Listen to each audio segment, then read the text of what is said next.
Good morning, asinifusele sinamukele lamhla ekseni hleleni Kusile breakfast show sama uthini ivuke nathi lamhla ekseni sisema kuthini beniphela somvo lenhle nalebusisekile lenivuselako ulungelele makagula lamhla ekseni kumsombuluko. It is the 6th of March 2023. Sangeni kilo hlelo sasibukena ngombiko losuka iTekule Tempilo.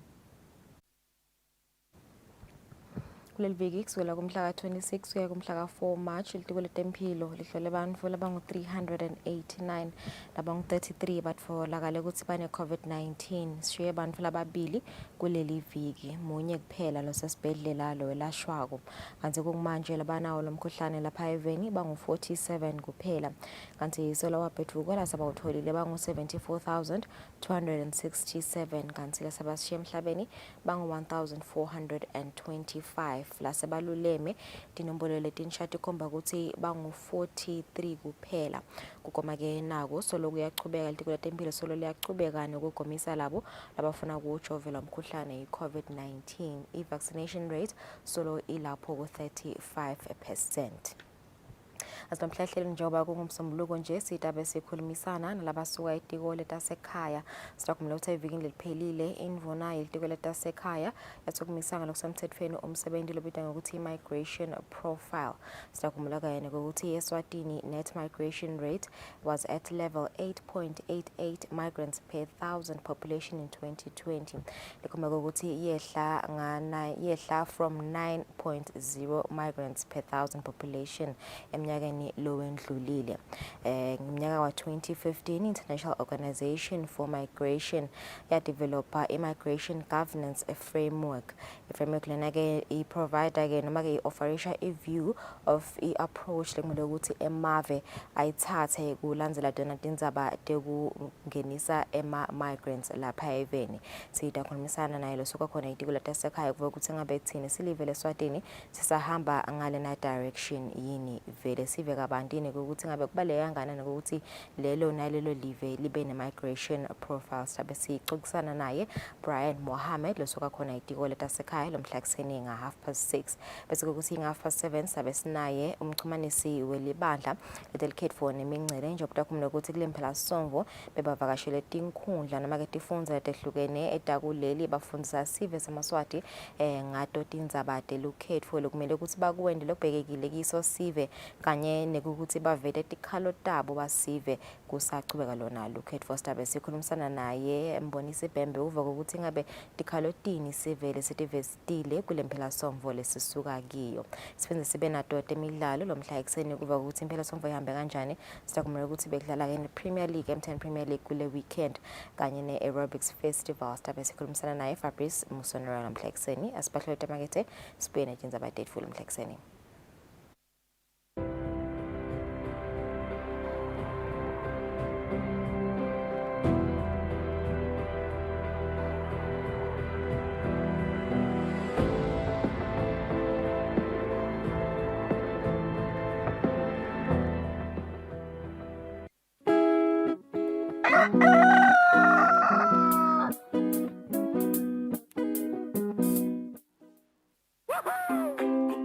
Pay your TV license quickly and easily with MTN Momo. Simply dial *007 *3 hash and select option 8 for TV license. Enter your national ID number as your reference and the amount you wish to pay. Then enter your PIN to confirm your payment. Once your payment has been made, you'll receive a confirmation SMS of your payment. If you're a first-time payer, you get another SMS for your TV license. So legalize your entertainment from the comfort of your home.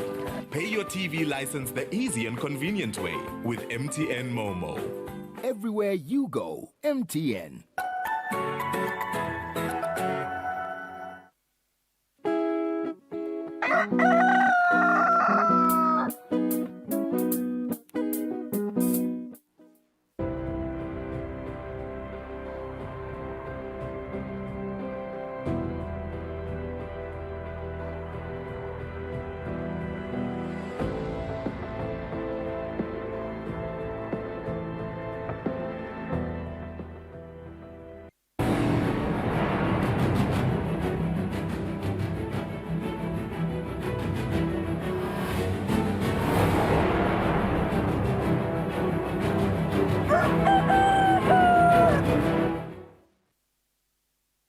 Asibenze sinemukele. Silengo somswati wesithathu singenele kuvulwa ngalokusemthethweni wemhlangano wesihlanu wakamhlaba wemave lasacatfuta kutentfutfuko i-5th United Nations Conference on the Least Developed Countries eveni laseQatar. Nomhlangano inkosi yelive laseQatar imemetele imali ekwesekela tinhlelo tentfutfuko kumave lasacatfuta lebetigidzi letinge-60 tamadola asemelika. Ingwenyama isingethwe inkosikazi Makela Motha kulolu hambo.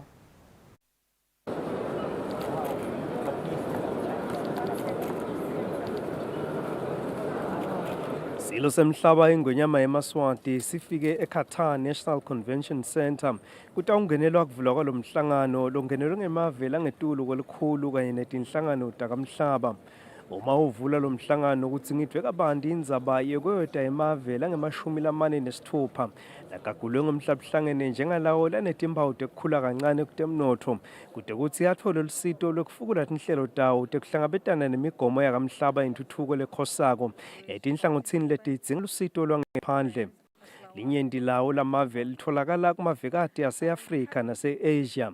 Babalelwa ku-1.1 billion bantfu labahlala kumave lasacatfuta labhekene netinsaya letifaka ekhatsi tikoleti leticholoba umphimbo kwesolakala kwagezi tehlakalo tesimo selitulu letishiya umonakalo lomkhulu nekusalela imuva kutekutsengiselana.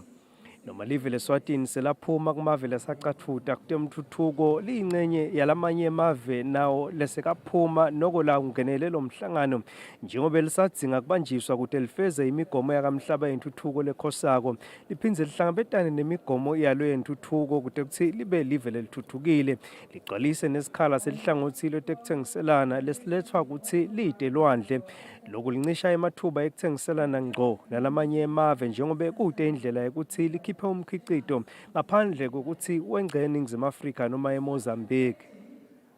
Kulo mhlangano kunemave lafaka ekhatsi live leZambia nelive leNepal latawuphakanyiswa ngalokusemthethweni ukuthi sekaphuma esigabeni sekuba ngemave lasacatfuta ngakutemnotho.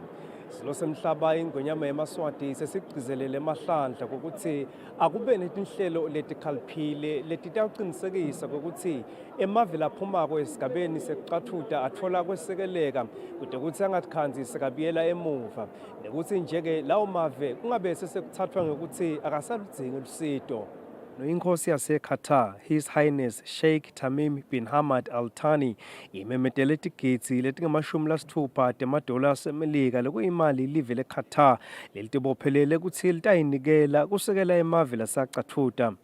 Tigidzi letilishumi titawusekela luhlelo lwe-Doha Program of Action kutsi letinge-50 tesekele luhlelo noma-ke tibopho labatawuphuma nato baholi kulo mhlangano. Mabhalane wakamhlaba Antonio Guterres ucele emave ladla lizambane lampondo ukuthi asebentise lo mhlangano ukuthi abambise emave lasacatfuta ngalokuphindzaphindziwe kuti afeze imigomo yakamhlaba yentuthuko lekhosako. Waphindze wathi akubuketwe indlela yekubolekisa timali kulamave kude kuthi angachubeki nekuvela ngenhloko etikweledeni uma sekayibhadala. Wakusatha nemhlangano ukuthi uphume netinhlelo letinsha tekusita lamave ukuthi akhe kabusha uma ashayo tehlakalo tesimo selitulu. To massively invest in manufacturing, technological capabilities, and better infrastructure and transportation networks. To give women a seat at decision-making tables of government, business, and civic life. To invest in education and training, to generate a highly skilled workforce, and to strengthen institutions. The Doha Programme of Action is a practical guide to address all these issues. It contains concrete targets and deliverables, such as a sustainable graduation support facility, an investment support center, and an online university, which can play a game-changing role in implementing the Sustainable Development Goals in least developing countries. And so I call upon development partners to support the implementation of these deliveries and the achievement of the Doha Programme of Action targets. Bika kweti ndzabeni ngisandile makhanya eDoha, Qatar. Ngakulokonye isilingo somswati wesithathu sithi kubalekile ukuthi emave lasathuthuka achubeke nokuthola lusito lwemali noma sekaphumile esigabeni sokuba ngemave lasacatfuta kutentuthuko. Silo semhlaba ingwenyama eMaswati sithi emave langasabalwa kulawula saqathuda kutentuthuko njengelive leSwatini kufanele achubeke nekuthola lusito lwemali yechubatha inhlelo tawo tentuthuko njengoba ekwayekelela kunebungoti bekuthi abiyele emuva kuloko bese akufezile ngenxa yokuthi sekunciphiswe nelusito lwemali. Although the kingdom has passed the stage of being a low-developed country, the challenges we face as a meekly income remain similar. We note with concern that some of the countries that had previously graduated from the LDC's category have been greatly hit by the health and socio-economic crisis. There is an urgent need to ensure that these countries are supported to enable them to remain in their elevated status and are cushioned against external shocks. We now found ourselves facing daunting challenges in creating an enabling environment for our people to live in, as Eswatini has experienced a massive reduction in development aid assistance. Imbube emhlaba ibuye yaphefumula nangetinyathelo letitsethwe live etinhlelweni talo tekulwa nebumphofu lekito kubalwa kusukunyiswa kwesikhwama sekuthuthukisa lihlongothi lwetekulima i-National Agriculture Development Fund.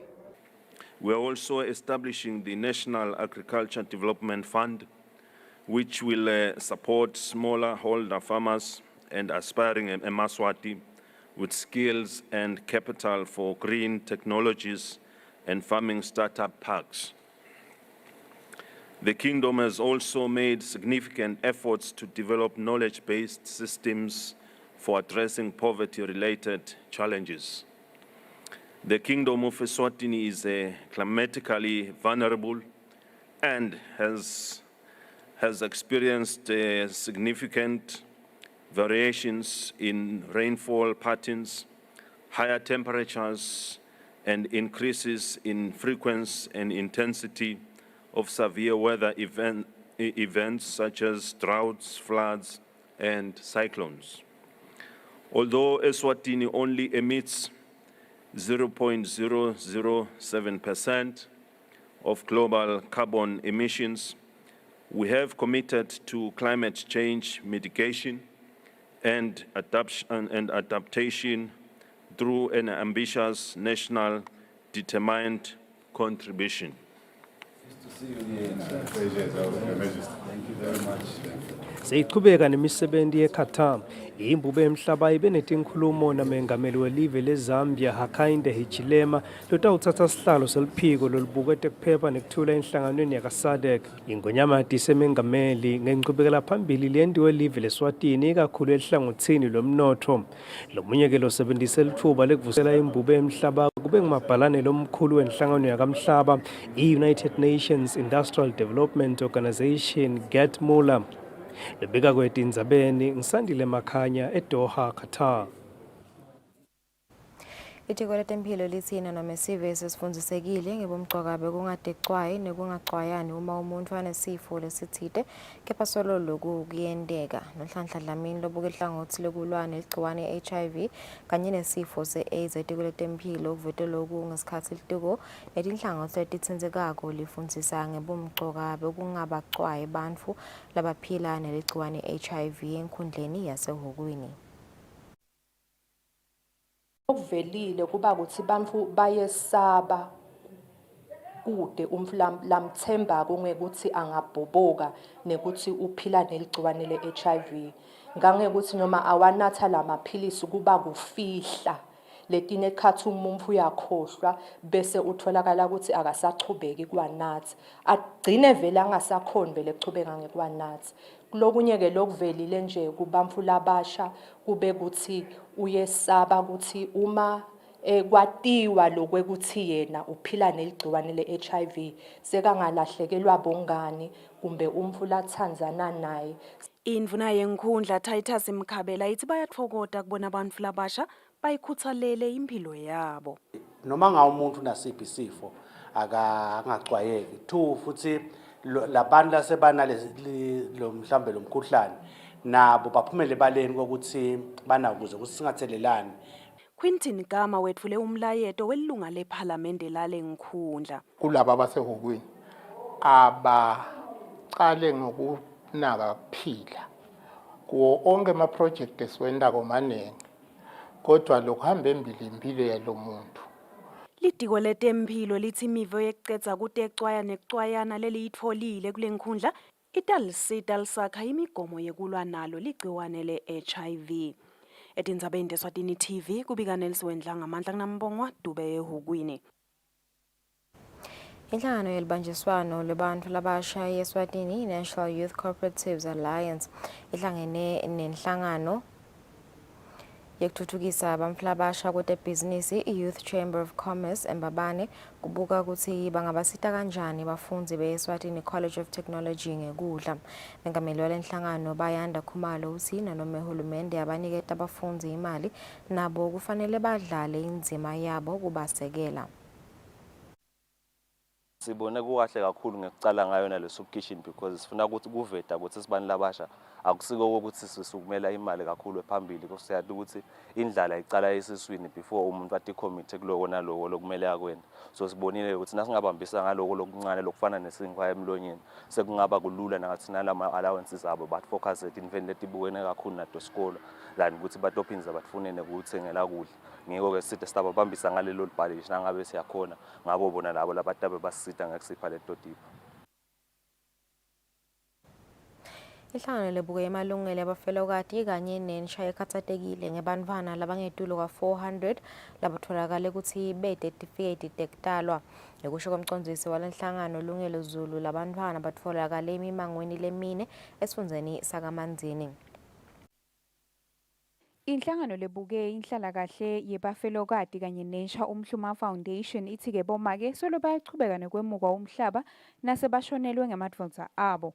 Umcondzisi walenhlangano Lungelo Zulu uthi imibiko labayitfolile itinyangeni letimbili tiyetfusa kakhulu. Acayelo mnyaka lona emakhesi lafikile for only naku Manzini region kuphela. Sikhuluma ukuthi ang-38 etinyangeni letimbili. Nakuthi ke lamanye ke letinye tindzaba letikhona indzaba tala bantfwana lesikhanze ukuthi kuma communities lang4 bantfwana lebang408 bedetifiketi naku tekutalwa lesingathi hambe basesikolweni ikakhulu ke khona lapho ke nabatali incenye yalabantwana batali babo bede kona abatali letifikethi lokubeka labantwana ke incupheni ukuthi vele esikolweni bangakhona kuya ngamafisha nje labantwana ba statelessness na some of labatali babo ba statelessness lokuyinkinga ke ukuthi ke yana sikhuluma ukuthi likusasa labantwana lisencupheni abakhona ukuthi bangasitala bathole lawo ma services naku lafanele. Sikhulumisene namhambi ngamandla leofisi leliphini Mvunankulu mayelana nendzaba yebantfwana labete certificate lachazile ukuthi leli ofisi lisakhulumisana nelitiko letasekhaya ekuthenini linikete bantfwana emaphini esikhashana kuteke batawungena esikolweni kuze kucatululeke tinkinga leto letikhona. Tindzabeni kubika Sondomlangeni nginaThemba Shabangu kaManzini.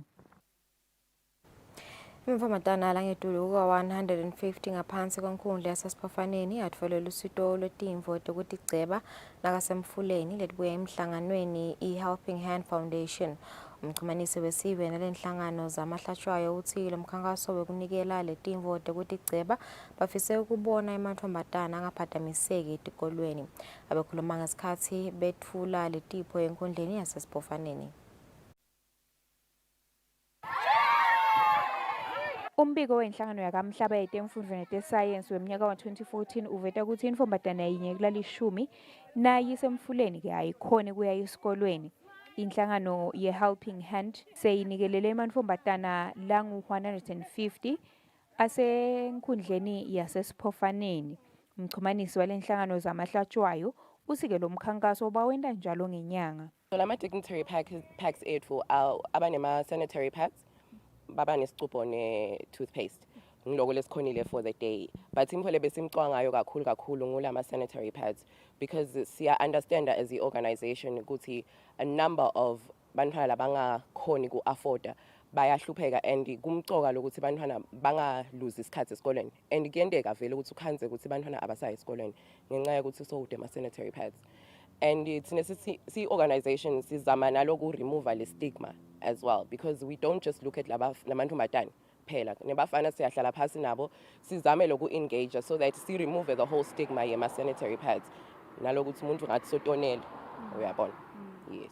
Indvuna yenkhundla yasesiphofaneni Mzimela Simelane uthi-ke le nkhundla iyaludzinga lusito lolunjengalelu njengoba-ke emantombazane lamanyenti akule nkhundla eswele. Tinhlangano letinyenti lapha eveni tikhankasela kutsi kukhishwa umthelo etintfweni tetigceba emantombazane kute-ke akhone kukutsenga melula. Etindzabeni kubika Sontomlangeni na Themba Shabangu esiphofaneni. Libandla letemvelo ye-Eswatini Environment Authority likhutsata sive ukuthi isende imetamo yokuvala kugedvuka komhlaba ikakhulu lokusenga kanzi kakhulu kubonakala kuchubeka kuleli njengoba itimvula tichubeka nekuna. Lokhu kuvete ngilobuke temvelo kuleli bandla belusile Mhlanga. Libandla letemvelo lithi uma kugedvuka kwemhlaba kusheshe kwavalwa kuvikelwa kwekuthi ugcine sewakha tindvonga. Kungaba nje ukukhuthata imimango ukuthi ayihlangane njengoba njena kuvuleke mhlawumbe tindvonga letinsha bafune ematshe lasedutane nabo bahambe bayokwenda lokhu lesithi ngema-stone wall lokusilamatshe abekwe abeyincumathi across leli thonga liselivulekile ikakhulu kati letincane letisavuleka. Ma kwakheka letisele tichubeka kwecala nje uthola ukuthi esikhathini esiningi tiyakuthikabe takuchumana njengoba tilimata imigwaco uthole ukuthi sekufuneka kuvuleke imigwaco leminye nemadlelo njengoba njena esikhathini esiningi lokugedvuka kuba setindzaweni temadlelo.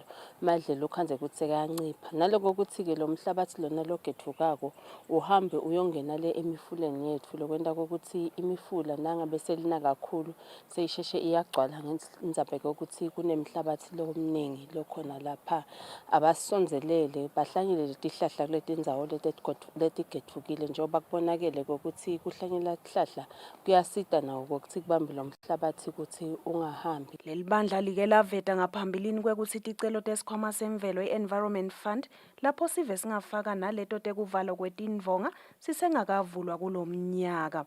Etindzabeni teSwatini TV kubika Nelson Ngamandla kunambongwa Dubeka Manzini. Indvuna yemcuba emphakathini wasegondweni John Mkomedulu ukhutsata sive sakuleya ndzawo ukuthi sibambane futhi sibe nekuthula kude itawuthuthuka. Mkomedulu abekhuluma kulo mphakathi ngesikhathi kunemthandazo wekucala komnyaka. Nekucela budlwangudlwangu lobukhona eveni futhi kabungabi khona. Sibe bantfu lesinjengebantfu sihloniphane satane sinikane netigaba tethu njengaloko emaswati anjalo.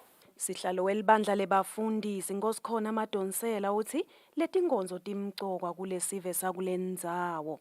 Kumcokwa ukuthi labasetihlالweni bathandazelwe. Lokho kuyasita ukuthi basiphathe kahle bahole kahle lesive. Sive sona sithi kuyasikhutsata kubona abaholi bemmango kanye nemabandla bahlangene ngalendlela. Timcoka tiyasikhutsata nekuba nelibumbano emabandleni onke lakhona lapha lomphakathi wethu egundvini. Ngubekela phambili nje yalomphakathi wasegundvini nelekusasa konke nje lesiko lokusikhathatako kuyasisita ukuthi sihlangane sikubike kuNkulunkulu ngomthetho uNkulunkulu kukhuleka nekuncusa nekuthandaza nekubonga akwendele bonke bantfu. Baholi balommango bathi baba nenkonzo yekuvula umnyaka njalo ngeminyaka kucinisekisa kwekuthi babika sive kanye netintfo labafise kutenda kusimakatse. Etindzabeni teSwatini TV kubika Nelson Ngamandla kunambongwa Dube egundvini.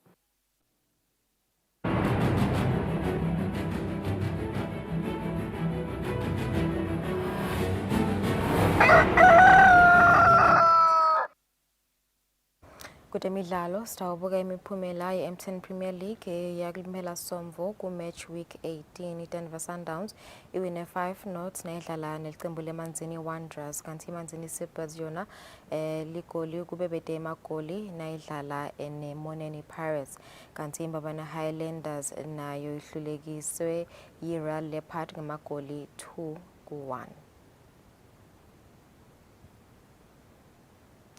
Luca Fraser sowakhe imlambo lemisha lesithupha emcimbini wokubhukusha lobochubeka esikolweni enjabulweni. Fraser uthi kutilolonga ngekutimisela ngiko lokumende ukuthi yaphumelele ngalolu hlobo. Emdlalweni yama-National Championships yemidlalo wokubhukusha lebeyisho kuphetha kweminyaka lebeyicala ngalesibili kuleli viki, Luca Fraser wakheka imlambo lemisha yetikhathi letisithupha ema-national records.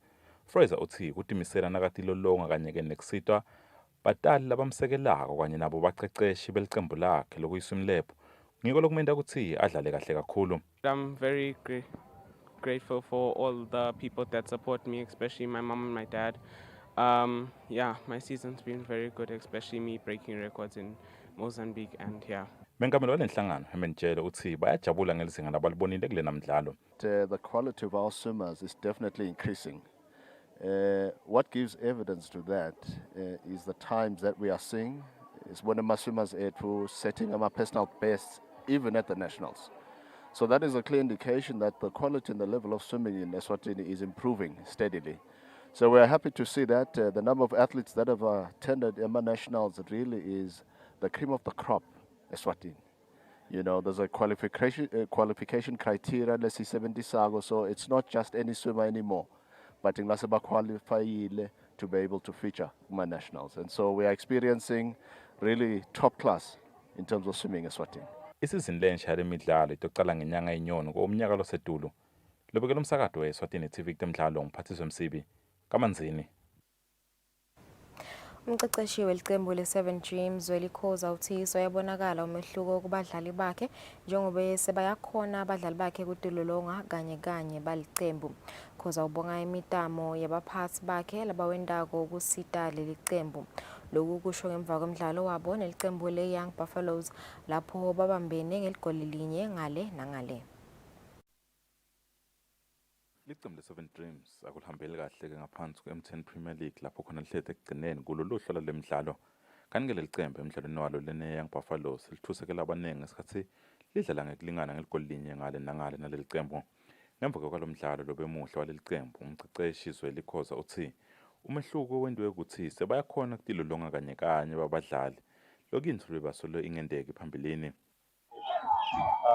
Badlali vela themselves against Buffaloes. They train 4 hours a day. Team was trainer less than an hour a day. Things about the chicken and some of the financial coaching. We are going to management. So by the trainer for the past 2 weeks. So by the trainer work on that. It is that in some of the show more.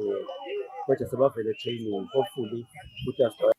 Kanti kulomnye umdlalo umqeqeshi welicembu lemadlenya William Gamethe uthi licembu lakhe njengoba liyefika kaPremier League lisadlalela kungashaya inkemba kuphela. Igame ibe right ngicabanga ukuthi sidlale kahle kakhulu. Kudlala against Mbabane Swallows kuyasikhulisa thina because sibancane kuningi lesikufunza kubi rather than bona vele they just came here for a week. So and it's a competing team actually. Thina as compete sifuna kusubstain relegation. So lebe kufanele sikwende bekufanele sifunze khona sitokhona kulungiselela kulamanye ama-games lesiwadlala ukuthi sitawadlala kanjani ngekubuka le standard. Ngicabanga ukuthi the next game lesitayidlala kahle kakhulu because sekuningi lesikufunzile. Lelicembu lemadlenya likhale phansi ke kuMbabane Swallows ngamagoli amathathu kulinye emidlalweni lodlalo lwePrince of Wales ngemgcibelo ntambama. Lobekela umsakazo weSwatini TV temidlalo ngiphathiswa Msibi eMbabane. Satephethathi inzoba titfungele dote emidlalo sibahlola emarket sister West uchubeka.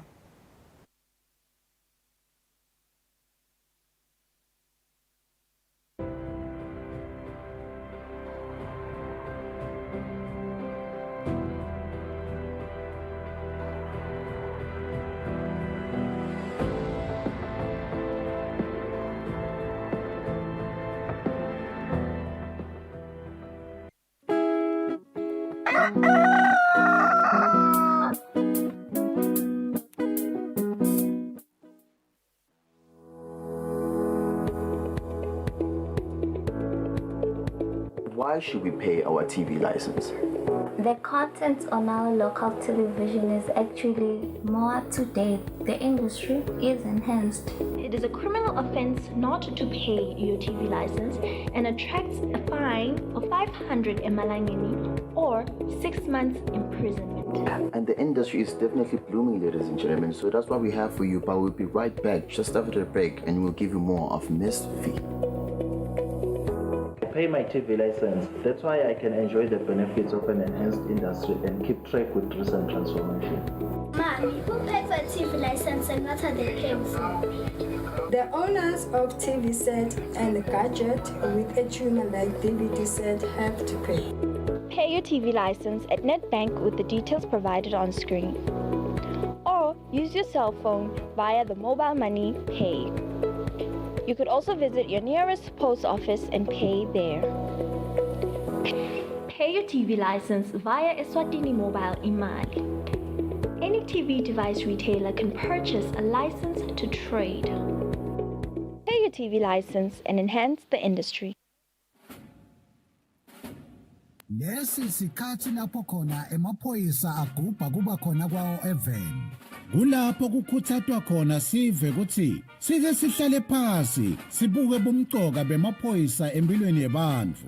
Siphindze sibuke indlela letinsha tekuphepha kubo bonke bucala lobuveta sihloko. Sive sakangwane siyakhunjutwa ukuthi singawafaki emaphoyisa etinkulumeni tepolitiki ngoba liphoyisa alingeni futhi alingenelani nepolitiki. Emaphoyisa alwa nebucala netingoti temgwaco kuphela nje. Ingako emaphoyisa athi wonke umuntu eveni akahlale ngaphandle kwekunceneka ukuthi angahle ahlaselwe tilwane tasendle. Umuntu lohlala eSwatini akatiphilele atisebentele ngaphandle kwekwesaba kuhlaselwa kwemucwa nekucekelwa phansi kwempahla yakhe. Nawe wena lophathekile emaphoyisa athi digulele kahle uze uphile ngaphandle kwekuphatamiseka. Lokungenteka ngekuthi tidlova tingene tihlasele labo labakunakekelako kuleyo ndlu. Sive lesihlakaniphile nguleso lesiphakamisa kusebenta kwemaphoyisa nabo bonke labalwa nebucala. Ngale kwaloko timbungushe tiyawuwangenela emazinyane kungenamuntu ekhaya. Lo mlayeto niulethelwa ngemaphoyisa embube abambisene nomsakato wetithombe.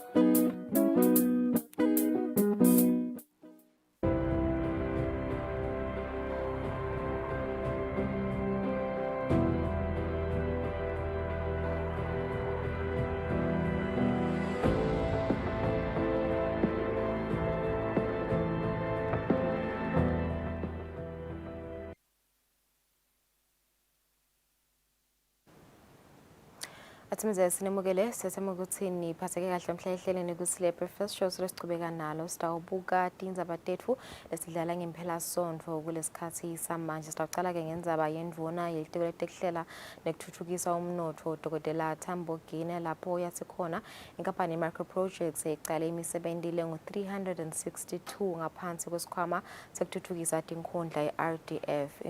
Indvuna yathi imisebenti lengu 314 netakhiwo bese kuthi 48 wale misebenzi nguleyo lengenisa imali. Indvuna beyikhuluma ngesikhathi yethula umbiko wekusebenta kwelitiko layo kweminyaka imali wahulumende wa 2022-2023 ekomitini lelibuke kusebenta kwalelitiko endlini yabayesikhulu.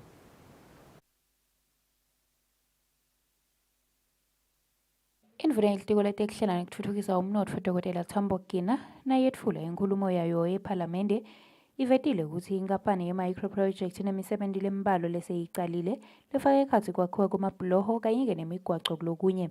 Indvuna ithi kuleyo misebenti ikhona naleyo lengenisa imali ikakhulu kulesikhwama sekutfutfukiswa kwetinkhundla i-Regional Development Fund. Emalunga ephalamende atfole litfuba lekubuta kuyo indvuna imibuto lephatselene nesakhiwo se-ICC and Fish kanye-ke nesikhumulo setindiza isikhuphe.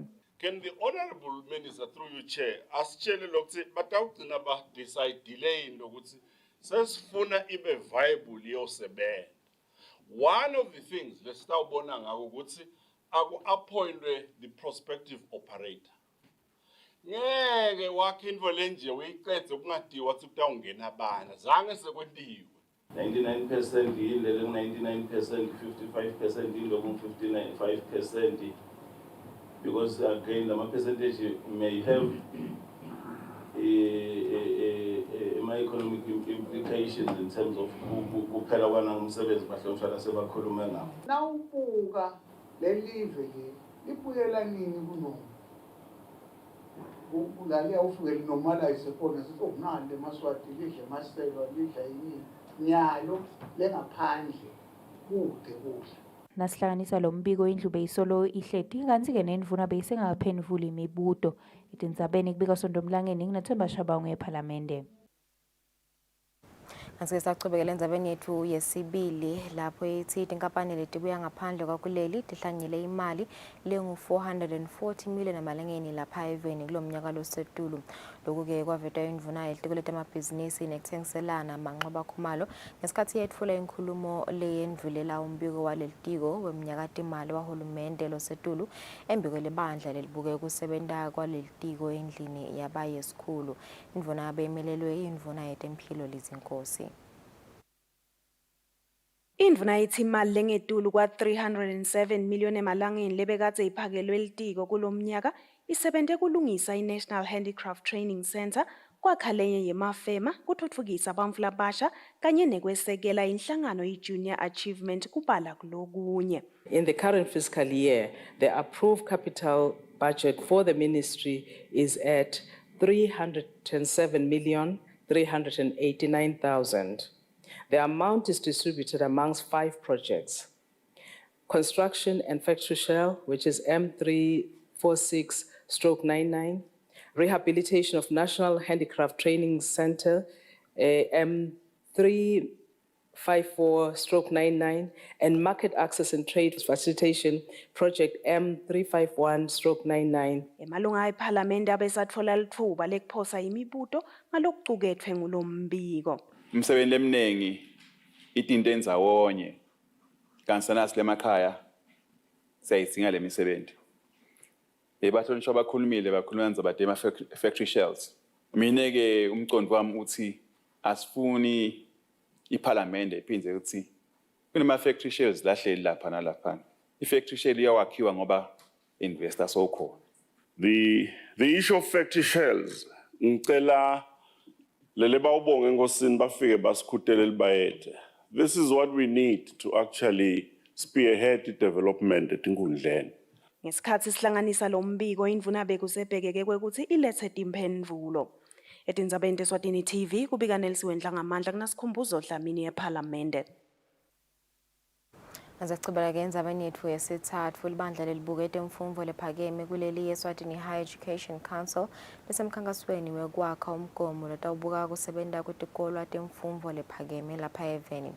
Akhuluma esibayeni lodge ngesikhathi kuceceshwa abaphathi baletikolo ngendlela lefanele bachube ngayo emakolishi abo. Umphathi walelibandla Dr. Loretta Mkhonda uthi lo mgomo utawusita kuthuthukisa lolu hlangothi. This time sihlangene sihlangene ngayo indzaba yekwakha equality culture, quality assurance culture kuma higher education institutions. Sawakhutsata ukuthi abe nawo lama internal quality assurance structures njengoba it's one of the standards for higher education institutions.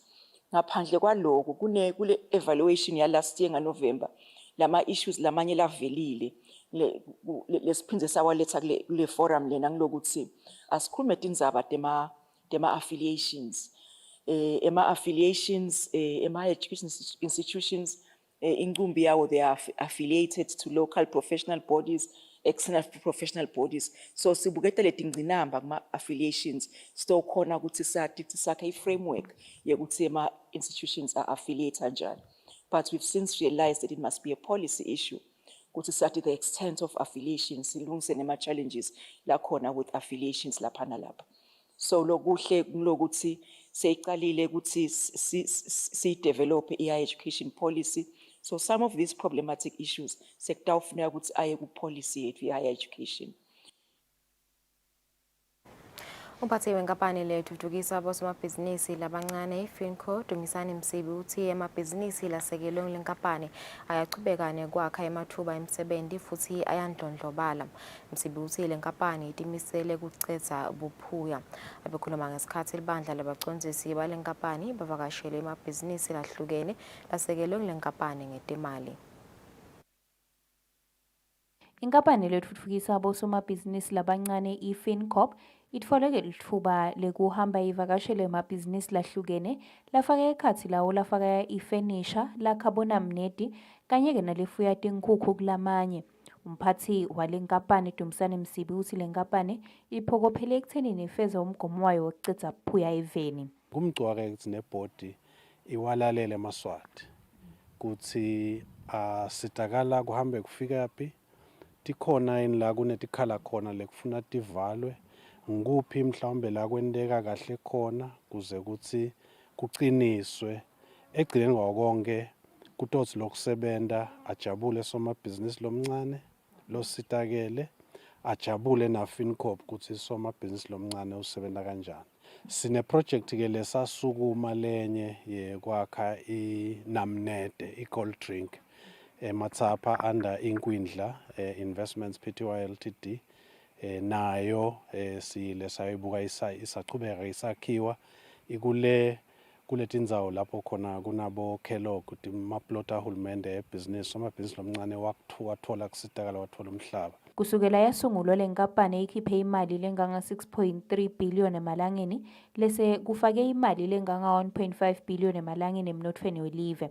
Itindzabeni bika Sondomlangeni nginaThemba Shabangu eligaganeni ngamanzini.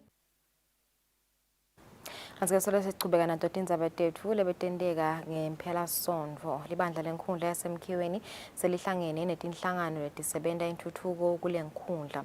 Lo mhlangano bekubiketwa kusebenta kwenkhundla eminyakeni lewengcile nekubuketa incubekela phambili kusachutshwa yona intuthuko kusukela kutemfumbo temphilo kanye netenhlalakahle kule nkhundla.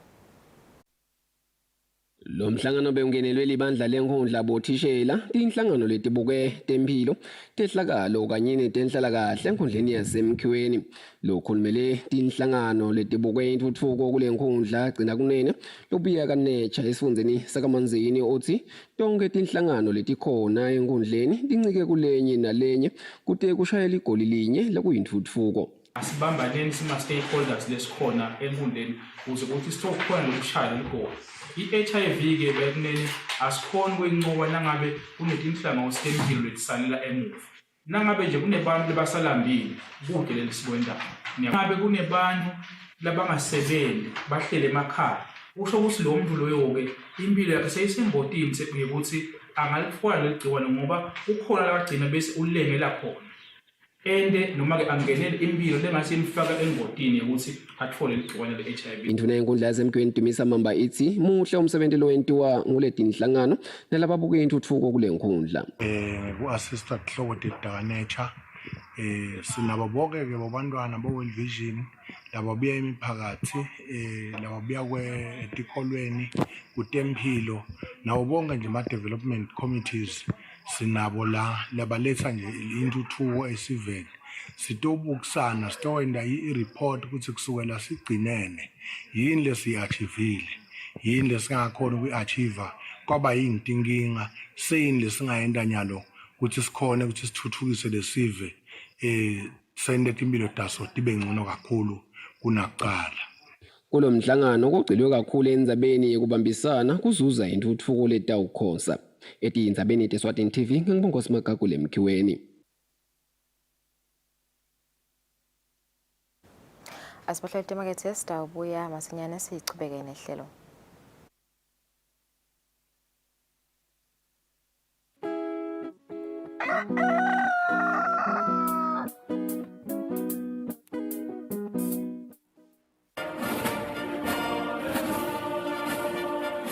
Do you remember the spinning thing? This is us. This picture represents what we did. We were there when coronavirus wreaked havoc in our population. Together with other stakeholders, we formed the first line, controlling the spread of the unknown and unseen enemy of the people. Anxious ourselves, we collected dead bodies countrywide at the time when no one wanted to come near dead bodies of loved ones. We did care for our fellow citizens. Thank you, the people of Eswatini and teams of first responders.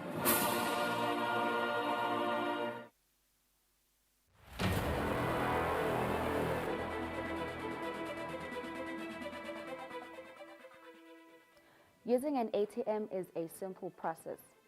You simply insert your card, punch in your PIN, and withdraw your cash. However, this simple process can open up you and your finances to some dangers. So it is very important that you proceed with caution when using the ATM and never share your PIN. When approaching the ATM, it is very important that you have your card ready, either in your hand or in your pocket, so that you do not waste time going through your belongings, either your wallet or your handbag, as this will give opportunities for thieves to act. Thirdly, put your money away immediately. Don't give anyone an opportunity to grab your cash or your card after a withdrawal. Lastly, always take your receipt after each and every transaction. It is important that you get your slip after every transaction because it contains crucial information about your balances, and that may lead you to be a victim of bolandela. Be cyber aware, be cyber smart.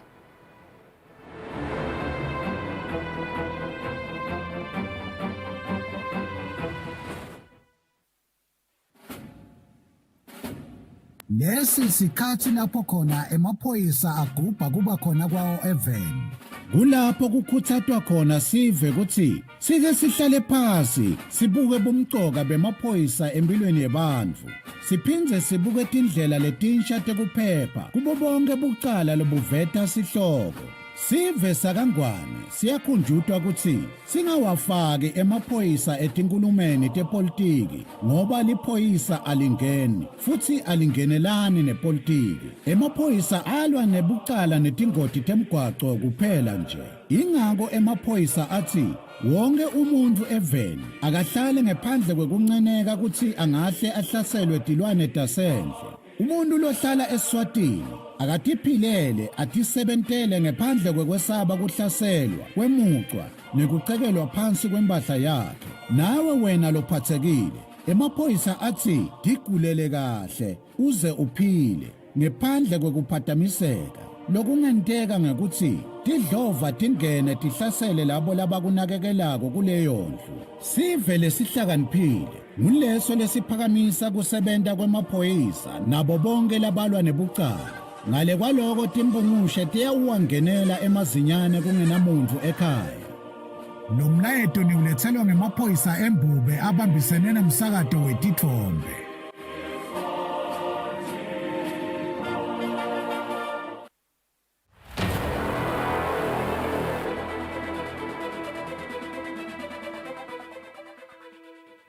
Using an ATM is a simple process.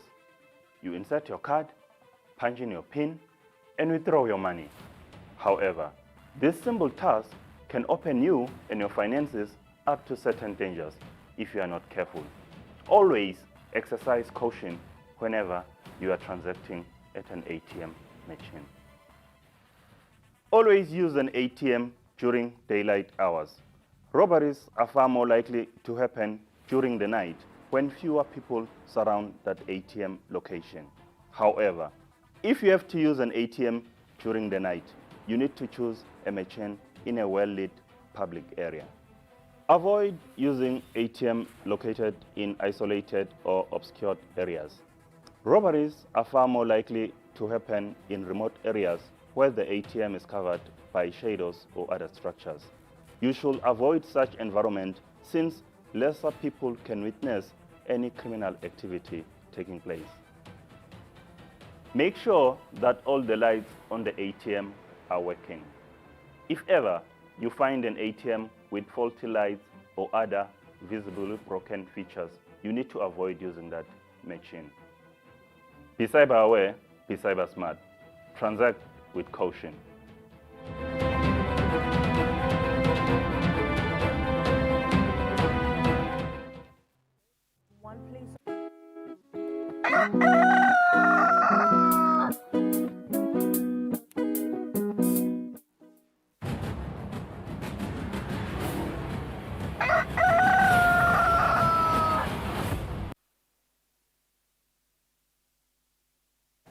Asimze sinimukele sitawubuka simo somgwaco lomhla ekseni na Sergeant Gule asekuvusele eMakwabane lomhla ekseni ngabe kuhambeka kanjani emigwacweni live. Angivusele Thombeni ngivusele umbukelo waloluhlelo. Sivuka namuhla sinenkungu lekhansa phansi edolobheni elikhulu eMbabane. Lapha eTulu espeak nakuwo umgwaco lo MR1 nawenyuka obuya khona eMochane. Ekhasi edolobheni lasenhlangane steki kanjalo nalapha eTulu kuMankayane.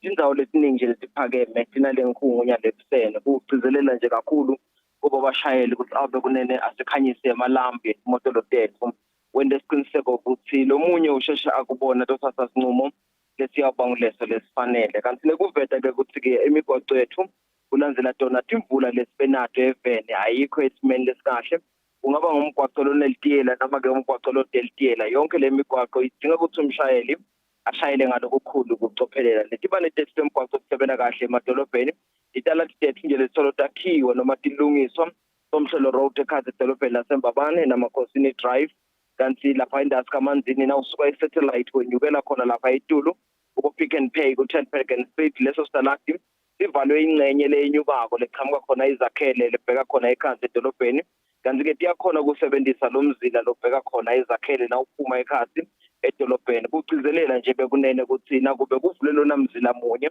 kubanga ukuthi kube ne-congestion nangabe sikade sayisebenzisa leminye imigwaco sizame ke ukusebenzisa nangeyomgwaco lo lapha endasi esibos khona ukuqhamukela khona lapha phambi shelo wam engwane park kanti ke namasala esikhundleni solovaliwe lapha eTulu Estel House kufika lapha endasi ko building society noma ke nawubuka lona lichaka kanti ke nakhona lapha elibonjeni sala diset noma ke umgwaco wethu long MR24 lekungumgwaco losuka khona lapha kumaphiveni ubheketha bangulu solo sisebenzisa umgwaco lesilungisele wona kwesikhashana kulandzela kuhamba kwalela blogo kanjalo ke noma ubheka khona lapha eTulu kalomahasha endaweni yasembuluzi nakhona solo sisebenzisa lo mgwaco lesivulelo wona kwesikhashana kuthatha nje ukuthi litubane kuleto ngcingwane leto alibe litubane leliphansi kakhulu usayisebenzisa ke leyo ngcenye leyo yomgwaco nje bekunene asikhumbuleni kunaka kakhulu lapha nasibheka khona elibonjeni kunangeyomgwaco lomuhle nalomkhulu kangaka lobheka khona elibonjeni ubonakala imfuyo iningi kakhulu siyakhuthaza nje kakhulu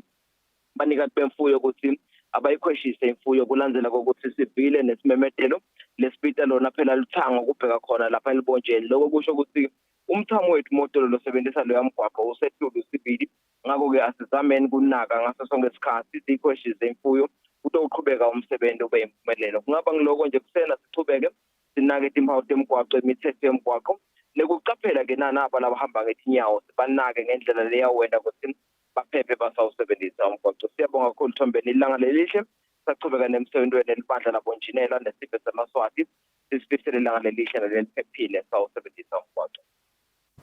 Sibonga kakhulu Gule kusiniketa leyo mbiko ngo 5 minutes before 7 asaselikhefu sitabene sinetindzaba tethu futhi ngaphandle kwakuleli.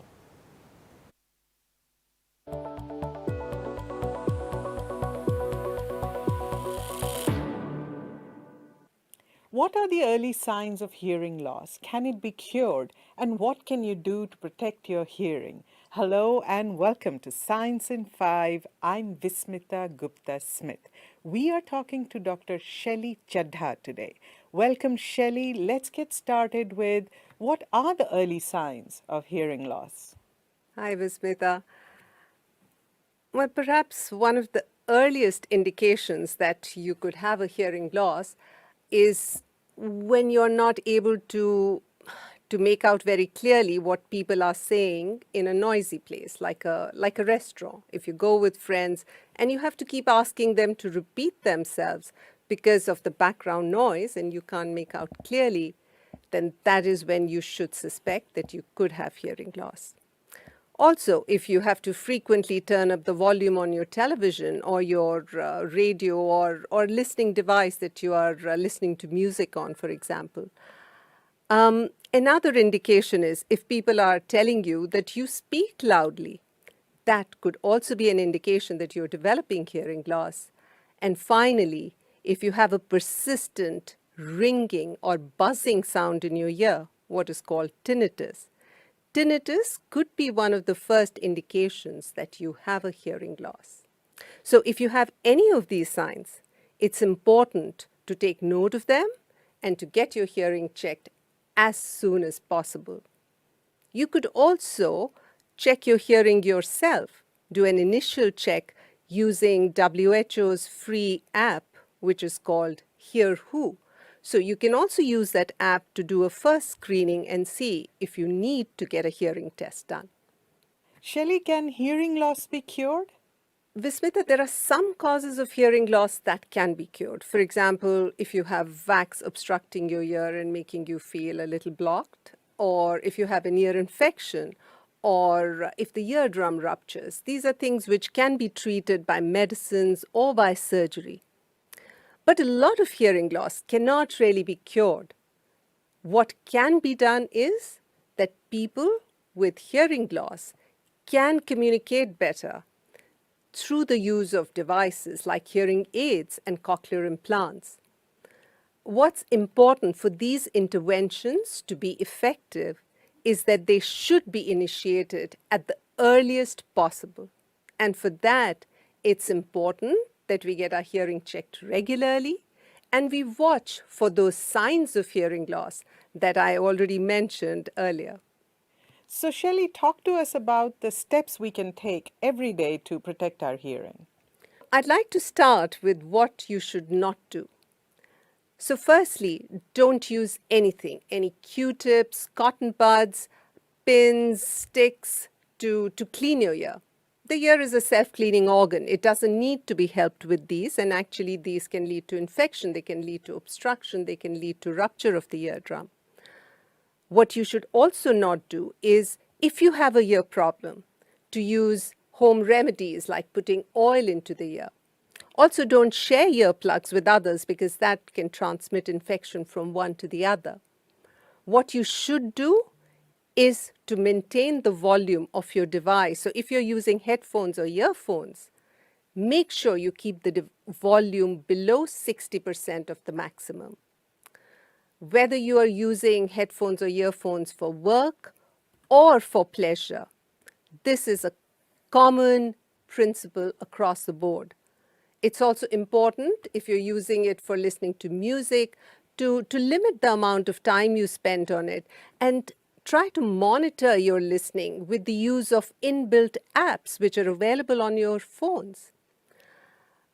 If you're using the headphones for work, try to give your ears a break from time to time by using just the audio output of the computer to listen to a meeting or whatever it is you're listening to, if that's possible. And make sure that you don't keep using headphones again for leisure activities. Also, when you're in noisy places, use earplugs. Like if you're going to a noisy club or a noisy party, make sure you carry your little earplugs along and use them. So these simple tips can actually help us by making sure that we hear well today and keep hearing well across the course of our life. Thank you, Shelley. Don't forget to check the Hear Who app, which is free of cost. Until next time then, stay safe, stay healthy, and stick with science.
Welcome back. It's 2 minutes after 7 o'clock. We shall take a look at international news. Hundreds of protesters rallied in Tunis on Sunday, demanding the release of more than 20 opposition figures who were arrested in recent weeks. The demonstration came a day after more than 3,000 joined a rally organized by the UGTT trade union against what Amnesty International has called a politically motivated witch hunt. Protesters also condemned the violent attacks sub-Saharan nationals have faced in recent days. Echoing across the streets of Tunis, calls for President Said to stand down as demonstrators defy an official ban on their protest. Our current situation is bad. Why does the president say that everything is available, but in reality, there is nothing? We live in fear. When Kais Said gives a speech, I am afraid. Do you know why? He does not reassure us, and his speeches are frightening, and he divided us into two parts. This situation is unprecedented, and I lived through the period of Bourguiba and Ben Ali. This is a campaign of random arrests without charges. They arrest people and then search for an accusation. The National Salvation Front coalition combines Tunisia's biggest party, the Islamist Ennahda, the Stop the Coup protest movement, and some other political parties. Their protests this weekend come after weeks of arrests targeting prominent opponents of President Said, who staged his first major crackdown since he seized wide-ranging powers in 2021, shutting down parliament and moving to rule by decree. His opponents say he has dismantled the democracy won in the 2011 revolution that triggered the Arab Spring. Said has denied his actions were a coup, saying they were legal and necessary to save Tunisia from chaos.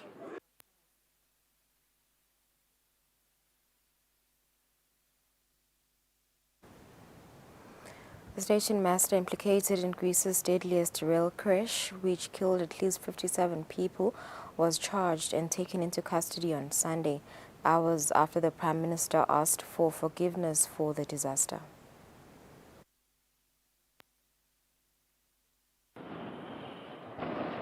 Grief turned to anger as thousands gathered in Athens' main square to demand accountability for Tuesday's deadly train wreck. The 12,000-strong crowd released hundreds of black balloons into the sky in honor of those killed in the crash. Carrying signs saying murderers, demonstrators have accused the government of allowing companies to put profits above human lives. Despite the continuous warnings by workers, there was criminal indifference by those responsible to our requests over the safety systems, and that's what led to this tragic accident. Clashes broke out in the square after some protesters set fire to garbage bins and threw Molotov cocktails. In response, police fired tear gas and stun grenades.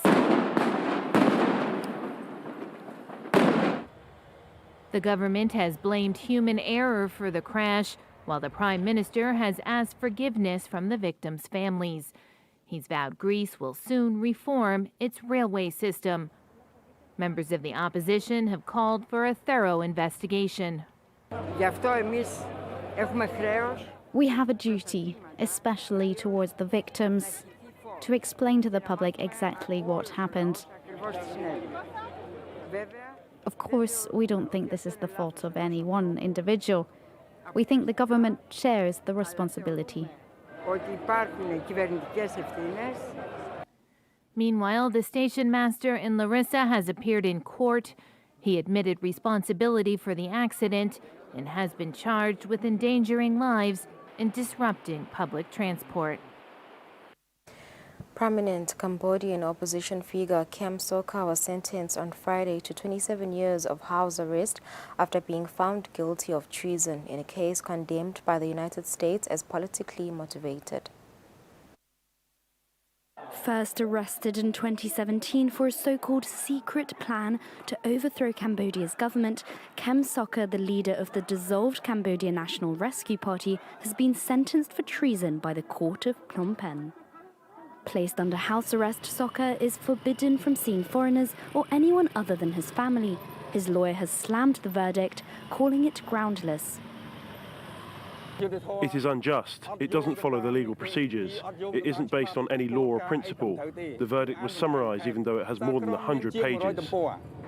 The US has condemned the charges, calling them politically motivated.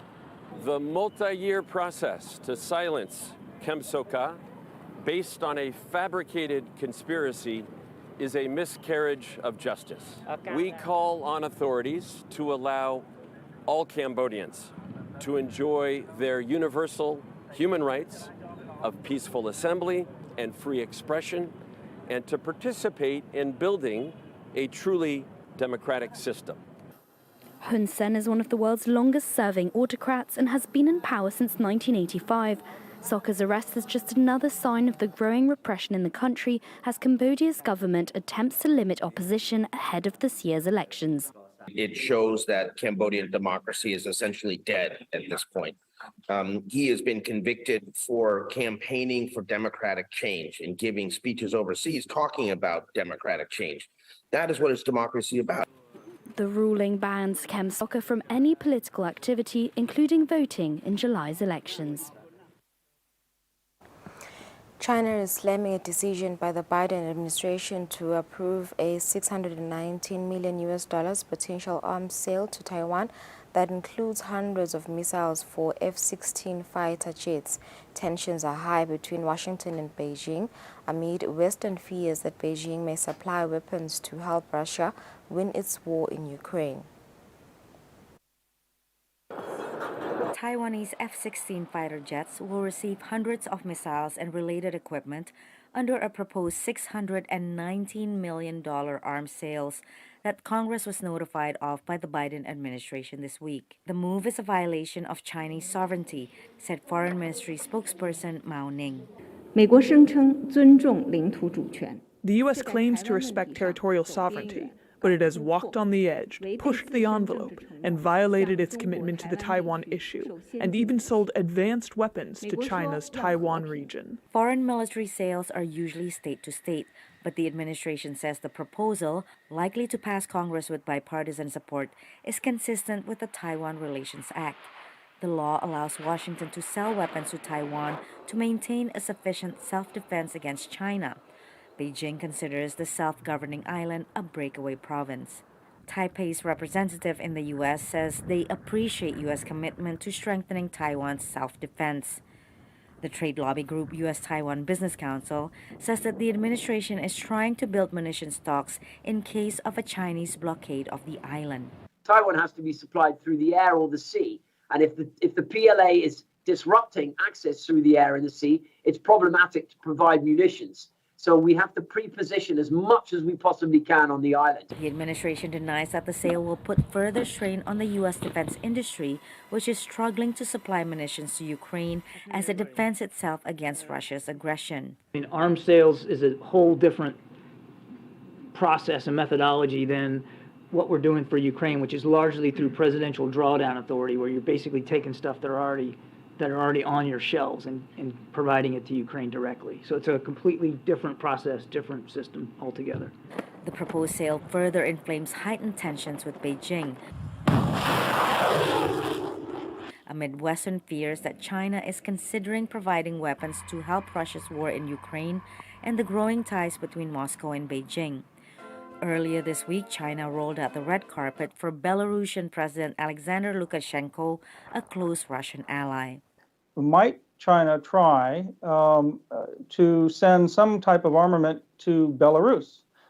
If so, the line between going to Belarus and to Russia is a very fine one. A meeting between Chinese President Xi Jinping and Russian leader Vladimir Putin is also planned.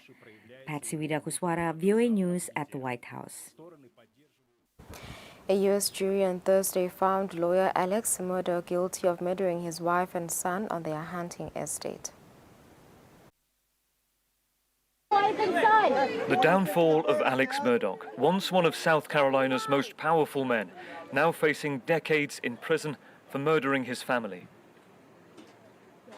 These are the dog kennels on the Murdaugh hunting lodge, where he used a rifle and shot dead his wife Maggie and 22-year-old son Paul. You got out of the car, according to what you told law enforcement repeatedly, During the 6 weeks trial, the 54-year-old maintained his innocence to the jury, choosing to represent himself, testament to the confidence in his own ability to sway them, a man whose name and fortune was made as a top lawyer. No, sir, that's not correct. But it's a story of money, greed and addiction that led to the murder. Murdoch admitted stealing millions of dollars from clients to feed a habit of prescription pain-killing drugs. The prosecution claimed he murdered his family to avoid being uncovered. The defendant will rise. As he was convicted, Guilty verdict. he showed no emotion. It is a good day in South Carolina. Outside court, the Attorney General. Today's verdict proves that no one, no matter who you are in society, is above the law. And our criminal justice system worked tonight. It gave a voice to Maggie and Paul Murdoch, who were brutally mowed down and murdered on the night of June 7th, 2021 by someone that they loved and someone that they trusted. Murdoch is now facing at least 30 years in prison. He'll be sentenced later today. As Russian and Ukrainian forces intensify their fight for the eastern Ukrainian city of Bakhmut, residents there are finding it harder and harder to remain. We report on the challenges as Ukrainian diplomatic efforts to gain international support continue. As fighting intensified Sunday in the outskirts of Bakhmut, reports emerged that the Ukrainian army was trying to help civilians flee. Life had already been greatly disrupted by the advances of the Russian army and mercenary force known as the Wagner Group. Local resident Natalia Ishkova told the Associated Press. There are problems with food. Humanitarian food is given to us only once a month. There is no electricity, no water, no gas. The Ukrainian troops are committed to fiercely pushing back the Russians, said a commander who went by the name of Kurt. They hope to get the city without big losses, but they have lost so many people.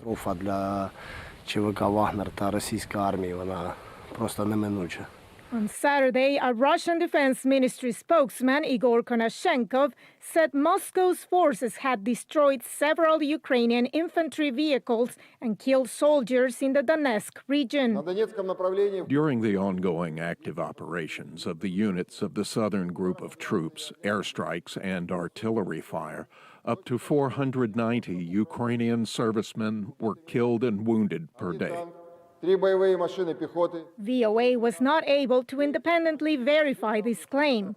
The Russian Defense Ministry also released what it said were images of Defense Minister Sergei Shoigu inspecting a command post in the Ukraine's eastern Donetsk region, where Bakhmut is located. Also over the weekend, Ukrainian President Volodymyr Zelensky met with European Parliament President Roberta Metsola and outlined his goals.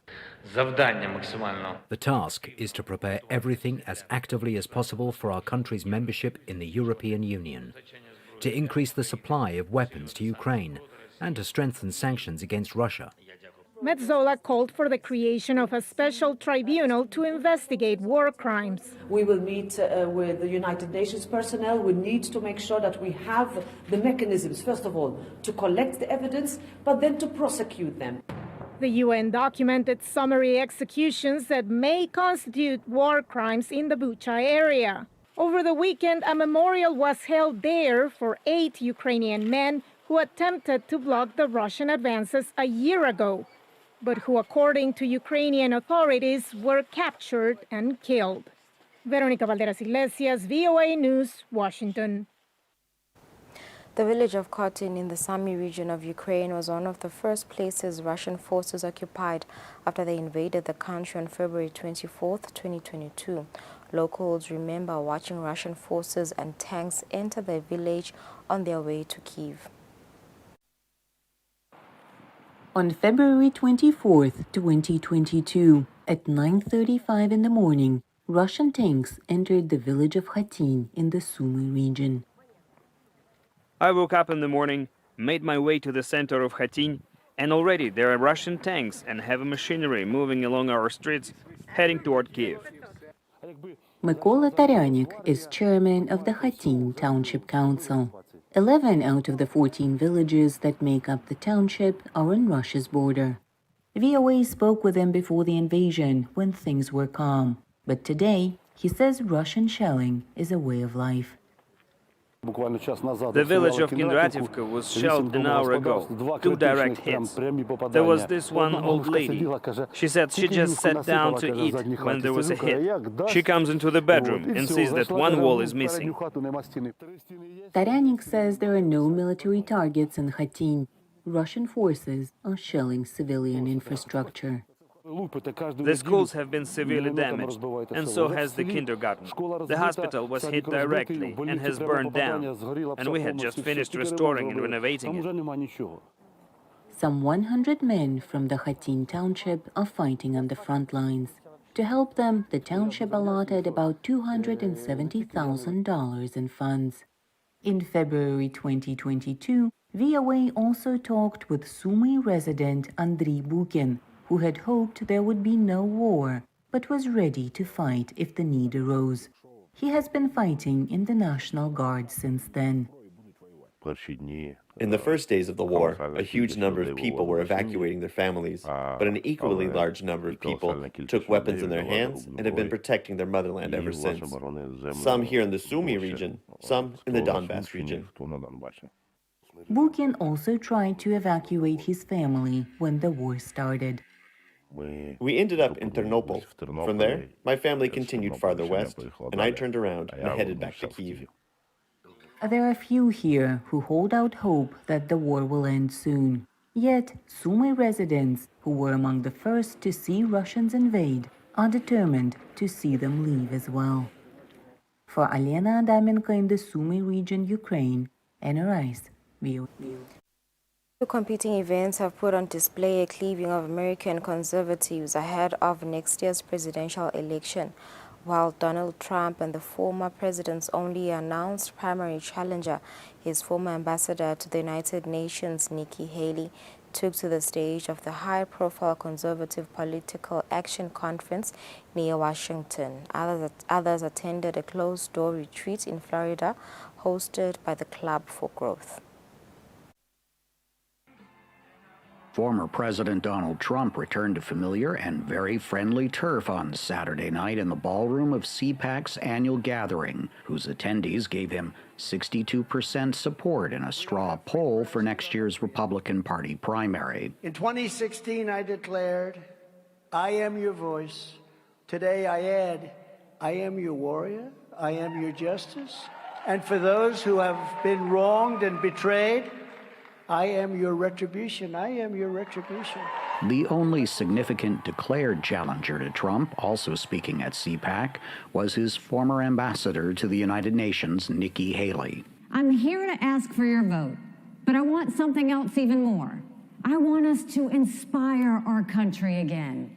An undeclared Republican primary prospect also addressing CPAC was Mike Pompeo, one of Trump's secretaries of state. He took what was seen as a subtle dig at his former boss. We need a party, a conservative party, that we can be proud to call home again, rooted in our founding ideas, led by people of real character, competence, and commitment to the mission that brought you all here today.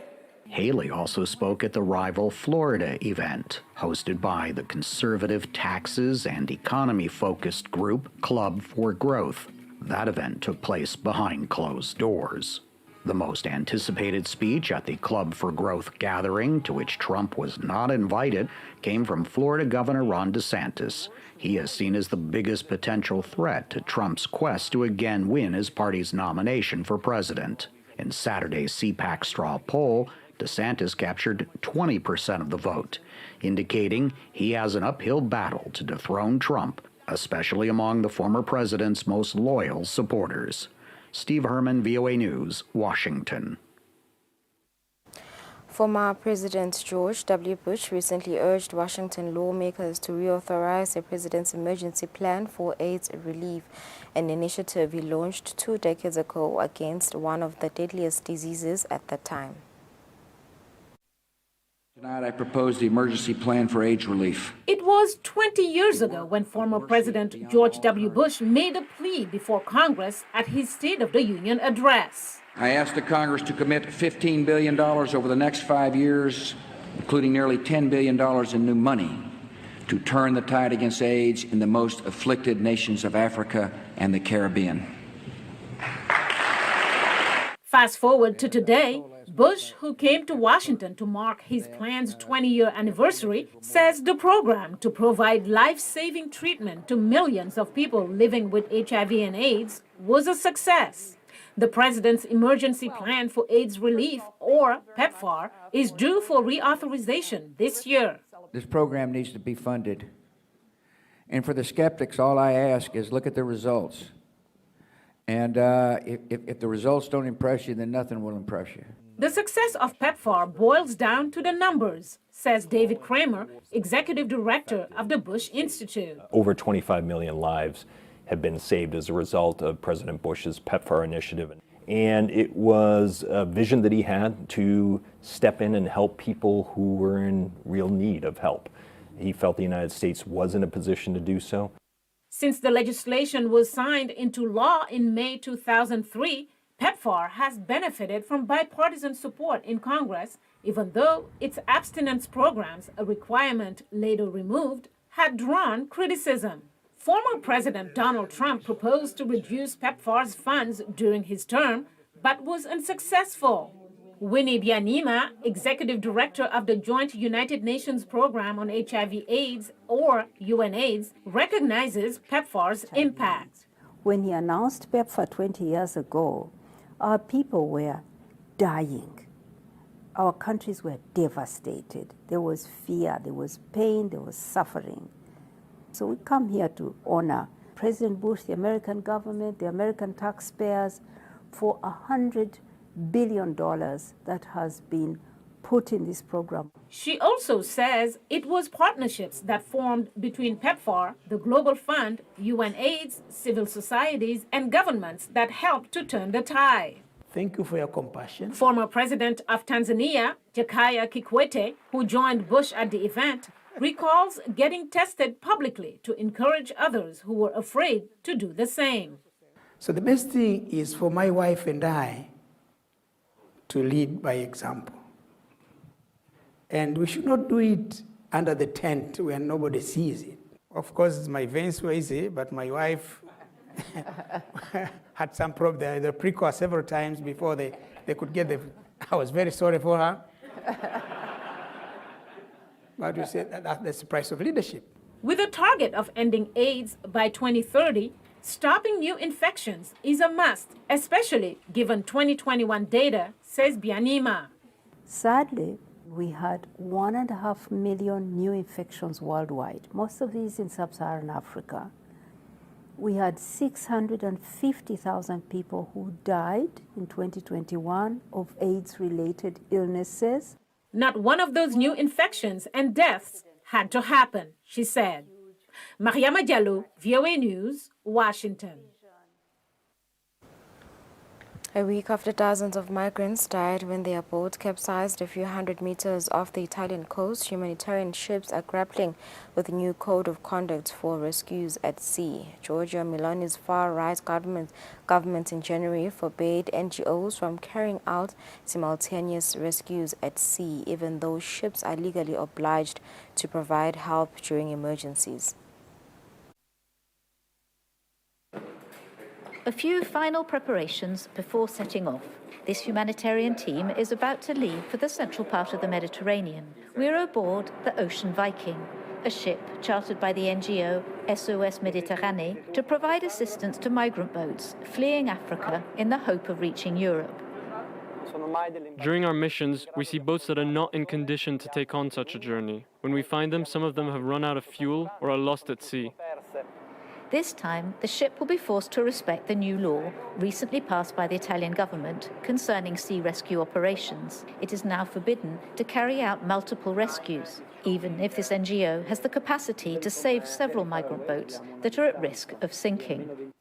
As soon as we finish the first rescue, we are given a port for disembarkation and told to sail to it at maximum speed without stopping again. Failure to do so puts the captain at risk of a fine. That goes in contrary to international law that stipulates that if a captain is in position to assist a boat in difficulty, he must do so. This ship, chartered by Doctors Without Borders, is the first to be sanctioned due to the new law. The Italian authorities accuse them of not supplying sufficient information on their last sea rescue. The result, a fine of up to €10,000 and the detention of the ship for 20 days here in the port of Augusta in Sicily. This detention is unlawful. It's frustrating to be stuck here when we could be out at sea saving lives.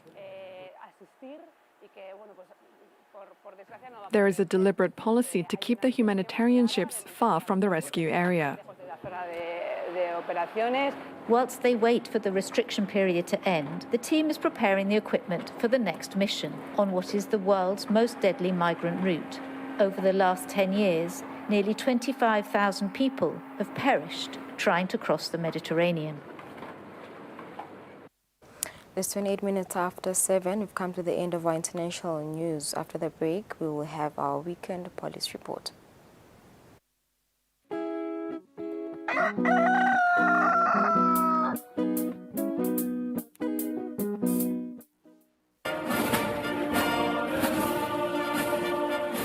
Do you remember the spinning thing? This is us. This picture represents what we did. We were there when coronavirus wreaked havoc in our population. Together with other stakeholders, we formed the first line, controlling the spread of the unknown and unseen enemy of the people. Anxious ourselves, we collected dead bodies countrywide. At the time when no one wanted to come near dead bodies of loved ones, we did care for our fellow citizens. Thank you, the people of Eswatini and teams of first responders.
Asicebise kakhulu umsathu lamahle asikhona ukuxhumana naye umxhumanisi wamaphoyisa nesive Phindile Vilakade Special Market ke phana sibuya sidabe sikhulumisana na PRO eka EBC sikhuluma kabanti ngemsebenzi wokufundisa sive ngelukhetho lobuwendeka kule mphela somvo lisuka kiyo.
Asenze sinimukele sakuvusela nawo losanzako sivulela abesividelo tsisida besikhulumisana nemxhumanisi welibandla letelikhetfo nemincele yetinkhundla Mbonisi Bhembe nje kutakhumula ukuthi lelibandla lesemkhankasweni ukuvakashela tifundza kuhamba kuvusela noma ukufundzisa sive samaswati ngalo lukhetfo sathi ke ukuthi umsebenzi welibandla lelukhetfo nemincele yetinkhundla kwenta siciniseko sokuthi lukhetfo luhamba kahle kusukela ekufundziseni sive ekubhaliseni kude kuyofika ekuncomeni nasekuvoteni nazi kulo munye umsebenzi walo libandla kwenda siqiniseko sokuthi ema-elections are-free phindze futhi are-fair.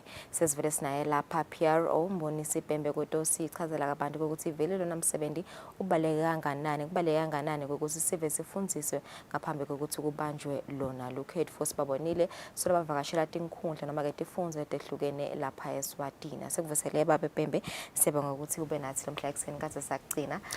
Ibhizi seyicalile senivele nicalile niyaphithitela niyafundzisa sive niyaphuma niyangena etifundzeni.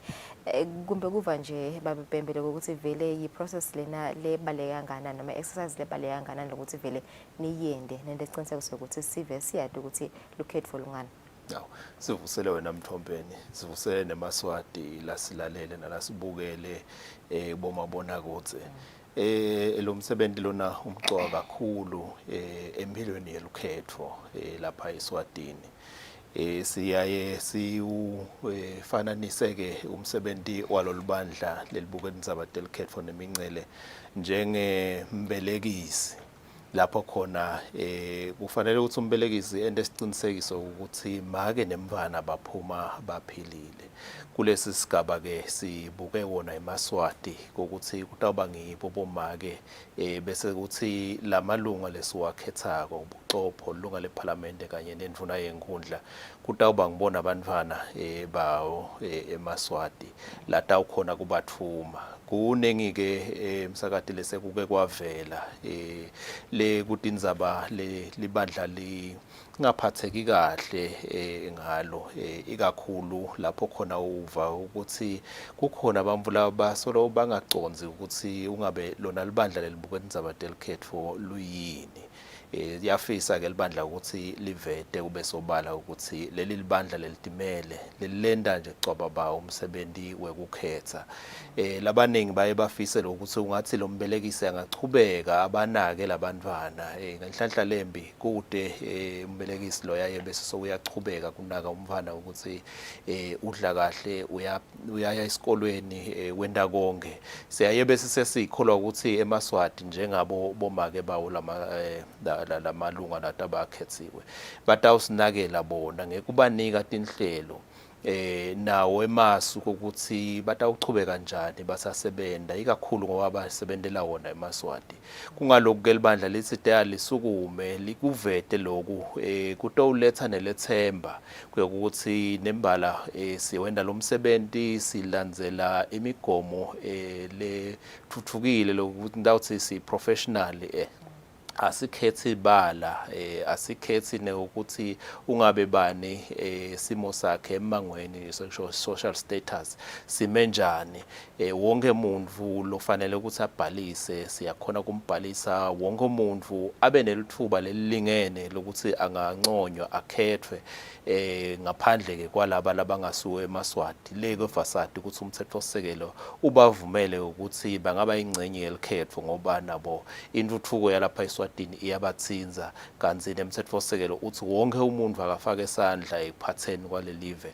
Kungako ke nabo siyasonzela kubo sitobafundzisa ngoba labanye bese basalela emva bathi awu yimvo yemaswati lena kanemaswati athi nabo akabe ingcenye yawo lo msebenzi.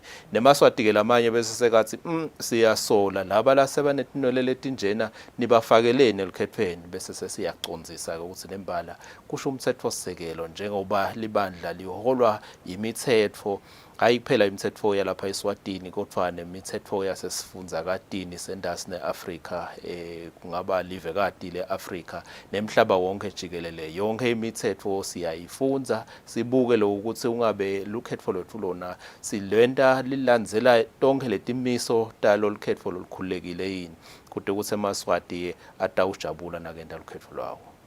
Baba Bhembe exercise lena icale emavikini lambala lengcile sentiva kashe tifundze letiningi netinkhundla letiningi lapha eveni nasikhulumisa nesive nasifundzisa.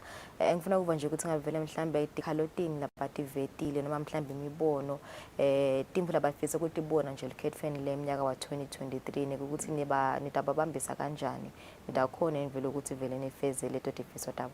Kunengi empeleni kumbe nicale kusibona kule amaviki laphelile ukuthi libandla seliphumile kaneno kwaloko neminyaka lophelile libandla belisolo lihambela tinhlangano ngetinhlangano kungaba lapho khona ngawubekisa abafundisi khona lapho sake sababona khona sabona nalamanye nje mabandla asicathatela nawo imibono yabo libandla ke liyaye sinalenda lomsebenzi welikhetho lunake lo ukuthi eMaswati akasaleli ngaphandle imibono yabo iyavela kangaka ukuthi libandla libe selibuka ukuthi aseletame kuchibela imithetho amendments njengaloku kuvakala letikhalo tawubekisa indzaba ukuthi kunebantu labangabadi nasisifika esikhungweni sekuvota ukuthi lona smart lona ufike ulethwe ibhasi sesiyabuka ukuthi engcenye ngilomthetho lothi umuntu kufanele abe ngilohleli lokungenani inyanga letinzathu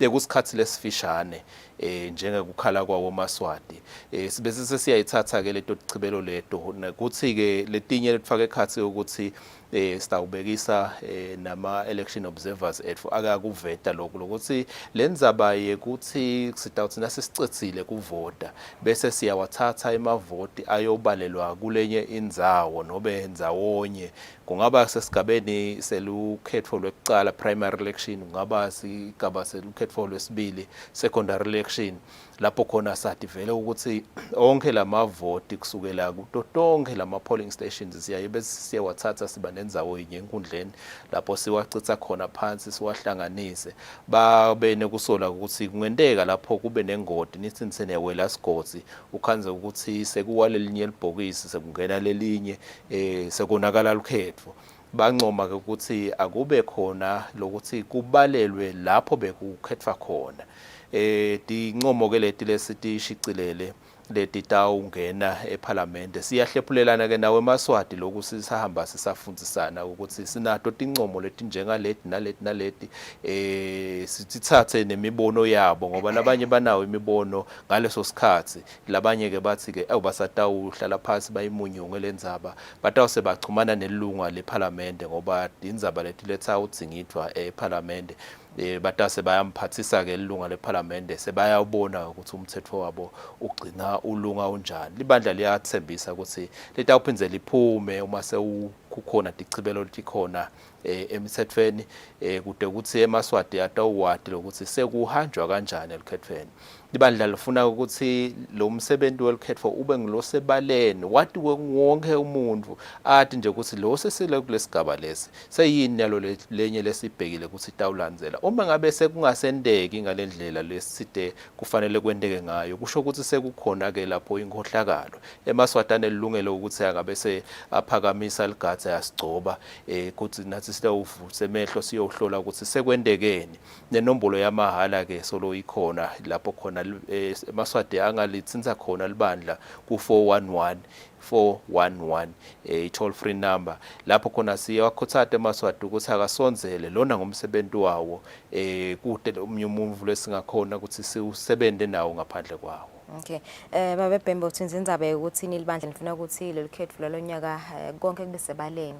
So ngifuna ukubuta nje ukuthi ngabe mhlambe kukhona lokho lesingakubona kilo libandla nasibona nje indzaba tebuchwephesha siyaye sibone nje inkampani letiningi uma ngabe tinemsebenzi ethide tisebenzise kakhulu social media nokuthi vele sesiku-area social media tibe live tisinike ama updates mhlambe ngaleyo msebenzi lo lochubekako ngabe singakubona endonyaka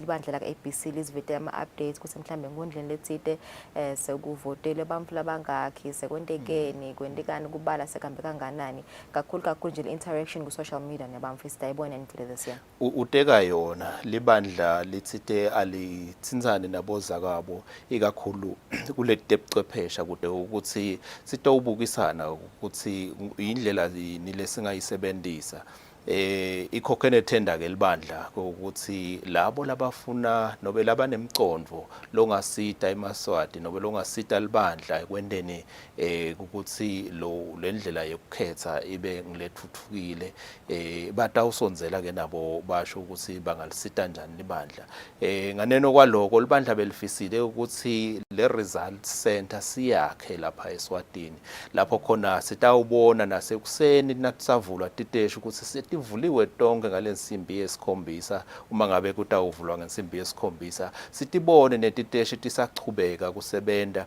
ukuthi nembala sebangakhi bantfu labavotile kuleso sikhathi umshini lesinawo nyalo uyakwenda lokho kodwa ukwenda ngesigaba lesiphansi site nje lapho khona singathi it's a fully blown or fully fledged result center sihlala nje ehhovisi sibone nembala lapha sekuhambe nalaba nabo ke bochwephesha lapha kule tincingo tethu sikhona ukuthi nobe ngawulenda sika Somtongo uvule kuloku labaye basite ukuvula khona ubone ukuthi lapha sekuhamba kanjena inombolo bamvu la sebafikile nithi nobe senisithinza sikhone kunika nani le live update kofakwe nonyaka sifisela ukuthi nanani ngeke nigijime lonke live ningamaneke kube ngiloku ukuthi nani nifuna imbono yebantfu lapha nalaphana kodwa lonke likhetho leSwatini nibe nihleli phansi nje nilibona ukuthi enkundleni nobe emphakathi wakuphi sekungene bamvu labangakhi kutovota sithi nobe siyovala kubonakala ukuthi bangakhi bamvu labavotile kuleyo ndzawo sesibale emavoti siwabuke lokuthi ayalingana nalawa lathi umshini bangenile bavota konke lokhu solokwetama lo ukuthi kube nalesiqinisekiso ukuthi nobe kungathiwa kukhona lokwendekile kusebaleni konke sikubonile mangabe kukhona lapho khona kubene kuphazama kumbe kungaba ukuthi sekunesimo lesithi asivalwe lesinye stage ngoba ngeke wadi simo selitulu siyagucugucuka encenye ngoba sivame ukuthi sibe nelukhetho lekubo September encenye letimvula tekucala tichamuke tibe madima kulomnyumango kubite ukuthi kugcine kuvaliwe stage kodwa sibe sathi lokuthi kuhambe sekufike kuphi konke sifise ukuthi kube sebalene eMaswati yakhona ukulandzela dodane nevoter portal yethu ku website siyafuna nayo ukuthi sikhulukhulise solo tebuchwephesha letenda ukuthi nembala eMaswati siwakhombise ukuthi umlisa wathi nasenda innovation sichubeke sibheke ngakuphi. Okay. Kwegcina nje babebhembe kafishane nje ngifuna ukubuta ukuthi ingabe ngumtipi mhlambe ngimaphi ama challenges noma mhlambe maphutha lendeka elikhetfweni la 2018 lenifisa ukuthi rectify ke elikhetfweni la 2023 lenifisa ukuthi angendeki kulethufa lonyaka. Emaphutha lendeka kulolu khetho luphelile leswatiko ukuthi kube khona lapho khona bo presiding officer no bo returning officer bethu batendela tinvo bangabadisi bantfu lokho ke siyafisa lo ukuthi sicale nyalo thine ukulungisa ukuthi bantfu ikakhulu labantu abebabogalajane nawona emakhetfwa ati lo ukuthi nase sihambe sesigabeni lesinje kufanele ukuthi kwendeke naku nemalungelo awo ema candidates kanye nabogalajane bawadi bakhone kusonzela ku presiding officer ukuthi lapha sesibona ngathi kukhona lokwendawo kofa awukaze usatise ngako ngiko loku kwende ungathi labanye sebayasola ukuthi hayi libandla ungathi kukhona belivele selimbukile ukuthi utawuthatha esigabeni lesithide elukhethweni libandla lifuna ukuqinisekisa eMaswatini ukuthi asati thine ukuthi bobani lababhalisile kuleyo ndzawo asati ukuthi bobani labafisile kubancoma asati netinhlelo kangaka ukuthi lukhetho nathi nasibuka ukuthi sekuwine bani nathi sisuke simangala njengabo ukuthi nembala sowinile loyo kude sandla semfene libandla lelisifaka ngisho na uhulumende lombala njengaloku sithide libandla lelihleti lisebenta lilodvana independent na uhulumende ubabede sandla ukuthi ngifakeleni bani cha libandla livele lishaye phasi ngendvuku ukuthi ningasonzele nje nekusonzela kutama ukuhola nobe ukucondzisa ema operations alolukhetho lolu eMaswati aodvana nobe analabo laba bangasiwo eMaswati kofana bavunyelwe ngumthetfoselo ukuthi babhalise konke lokutawendeka sikubona ngalelo langa nathi ukuthi sekunconywe bobani sekukhethwe bobani ngako eMaswati siyacela lokuthi akasondzela tolibukisisa likhetfo bese sekayasigcoba nangelitshe nangabe kukhona labakubona ukuthi akuhambi kahle. Ngiyavakala sibakhulu babebhembe ngithemba ukuthi sisatakubona kakhulu ehlelweni njengoba vele umsebenzi sovele sowucalile. Mbukeli besikhulumisana naye PRO libandla le-delicate for nemincele yetinkhundla njengoba takhumbula ukuthi solo bachubeka ne-exercise yekuvakashela tifundza takuleli kufundzisa sona sive ngebumcoka belukhethweni ukuthi yini lebhekekile kiso sive elukhethweni. Siphathelwa tema ngethena sibuya sikhulumisana na Fabrice Musonera ngetemidlalo.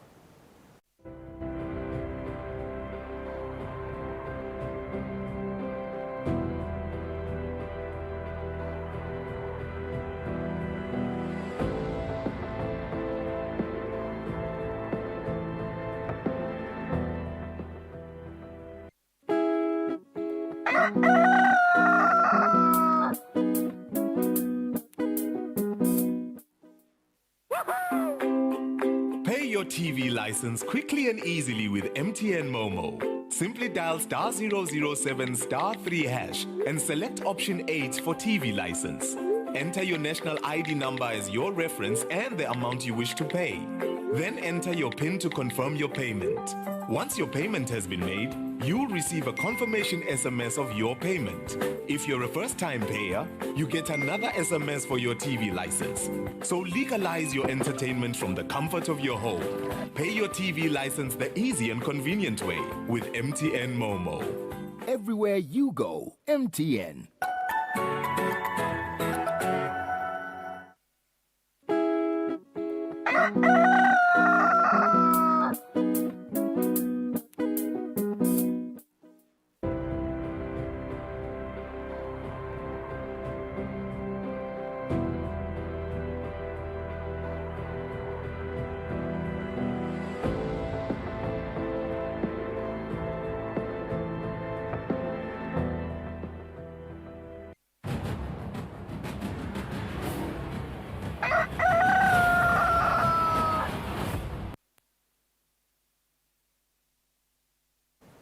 Welcome back. Sele 11 minutes kuthi kushaye insimbi esiphohlongo namhla ekseni sitawubuka tindzaba tetfu tetemidlalo lebetenteka kule mpelasonto. We have our sports journalist Fabrice Musonera. Fabrice, good morning, welcome.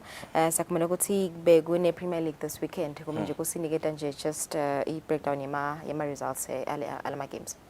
Yes, beautiful morning once again. And I think one of the one highlight, one would say that maybe highlighted the Premier League this weekend is that, remember, we had 4 teams, we still have 4 teams that are in the race for the MTN Premier League 2022-2023. And remember that 4 teams being Green Mamba, Young Buffaloes, Mbaban Swallows and Mbaban Highlanders were all in action over the weekend. Of course, Highlanders being the only team that failed to, collect maximum points. But if you look at the other 3 teams, Green Mamba defeating Tambuti on Friday, you come to Mbaban Swallows, we saw what they did against Madlenya. And then, of course, Young Buffaloes also, in as much as it wasn't really at least a milestone to say it's 3 points. But, it was at least a way of saying they were not defeated, so which is better. But for Mbaban Highlanders, facing Red Leopards, a tough fixture it was, which I think, in my opinion, Red Leopards being the defending champion, slowly but surely, they're getting back their strength. And as much as it's too late in the season to start considering them as title contenders, but you can see the signs of now that maybe they could once again next season compete at the highest level. It was match week 18. A couple of things were noted. I think it was trending even on social media to say the performance of a player of Felix Badenhorst's caliber. What's need to be done for him maybe to get a call up for the national team, knowing that Sitlang is involved in AFCON qualifiers later this month against the likes of Cape Verde. So you have to understand that now the country has to take the best if you are to go into that competition, regardless his age, regardless how long he's been playing for the team. But he is in the form now. In football, it's like in any other profession, you are good as you are today. We don't look at what you did yesterday, but your current performance is what stands. So I think for me, match week 18, we saw something, and getting into match week 19 this coming weekend as well, one would say, wow, what a season so far it's been. We've seen the previous 3 or 4 seasons where you've got only 2 teams chasing the title. We've had Leopard at some point extending the lead on their own, Buffaloes, Green Mamba at some point, but now having 4 teams, And you then say, you know what, it's one of the seasons, maybe you have to say it's quite competitive for the local football. All right. Also, during the weekend, Fabrice, bekunema championships swimming. Siyabona ukuthi naso sports lesikhulako, especially because sibabonile nje betemidlalo laba, especially laba swimako Hilihoy athola award. Kusinika nje Stromise ukuthi ihambe kanjani ama games. National championships for the 2023 for the Swimming Association, competitive once again at Tenjabulweni over the weekend. The finals, of course, were yesterday. This weekend. So you then have to look at the performance of some of the well-known athletes. You look at your Hailey Ho, you just mentioned her. She's from winning the Outstanding Junior Sportswoman of the Year. If you look at her age, still a teenager, but she still has a lot to achieve. She's from the Commonwealth Games in England last year. So you have to understand that what she's doing, both for the region and the country, is quite outstanding. Smanga Dlamini, the ever, a top athlete in swimming, never disappointing. Also, on the stage over the weekend and showing why he's still the best in the country. You've got also the likes of Luca Fraser, all these two, three athletes. If you look at maybe the journey, remember we've got the African Championship Games in Congo-Brazzaville. We've got the indoor games. So for them, national championships to be held earlier as March, I think the associations is trying to say it's a chance to give them a platform to start readiness of international competition. It has improved. The association has improved in how they organize things. We saw a bit of how things have changed, introduction of new systems within the competition. Clubs now also are showing the level of competence. In as much as we know for swimming, once we enter the winter, now they are going to be taking a break because once we enter the winter period, so their season has actually concluded. The hosting of national championships is a sign that they're concluding their season. So after winter, then they begin a new season. But we've got clubs, your swim lab, other clubs that are always encouraging parents and young athletes in the industry to come and be part of the swimming lessons. Okay, so I spoke international roundup in Jama Games begendega ngathi Liverpool. But I think if you have to look at how the English Premiership Lulu has actually got everyone thinking. I think the biggest game of the weekend was the two oldest rivals in England, being Liverpool and Manchester United. A game you would say on a fair note, before the game you would say Manchester United are coming into the game, they're quite motivated. Liverpool are on the rise. You could have said it could be a win for either side, but with a small margin of goals, or it could be a draw at any point. But for whoever supports each team, there was belief that it could be their day. But a 7-0 was not something you expect. I think that's Manchester United's biggest defeat in over 90 years, 92 years, yes. I think since they lost that huge margin of goals away against Liverpool, their biggest rivals in England, 7-0. And I think for me, this is a confident moment for Liverpool to say, with 42 points now, 3 points behind number 4, they have a chance to make it into the top 4. And remember, we still have 13 games in the English Premiership, so they still have a chance. But on top of that, title contenders being Manchester City and Arsenal also managed to collect maximum points over the weekend. I think for Manchester United, Manchester City supporters, it was an early fixture of the weekend. They managed to get 3 points, but what was the highlight actually of the weekend, once again, after that 7 defeat, was the strong mentality of the Arsenal side, having lost 2-0 for the first 60 minutes of the game, and they come back into the game, which I think these are small, moments that define that someone is mentally ready to face the challenge. So what a weekend it was, especially in the English Premiership. It was quite outstanding. Yeah, it was a busy weekend indeed. All right, thank you so much, Fabrice, for that sports update. Mugeli, it's 4 minutes before 8 o'clock. Let's take a break. Stay with us.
Film Flexeni siyabonga ukuthi nikhethe kuvuka nathi lo mhlahlelweni. If you've just joined us ungakhathateki usengakhona ukubukela ihlelo ka YouTube kanjalo ke mangabe une Eswatini TV app ngalo kwaloko sesema ukuthi indaba nelisuku loluhle sisacala naliviki nisala kahle. See you tomorrow.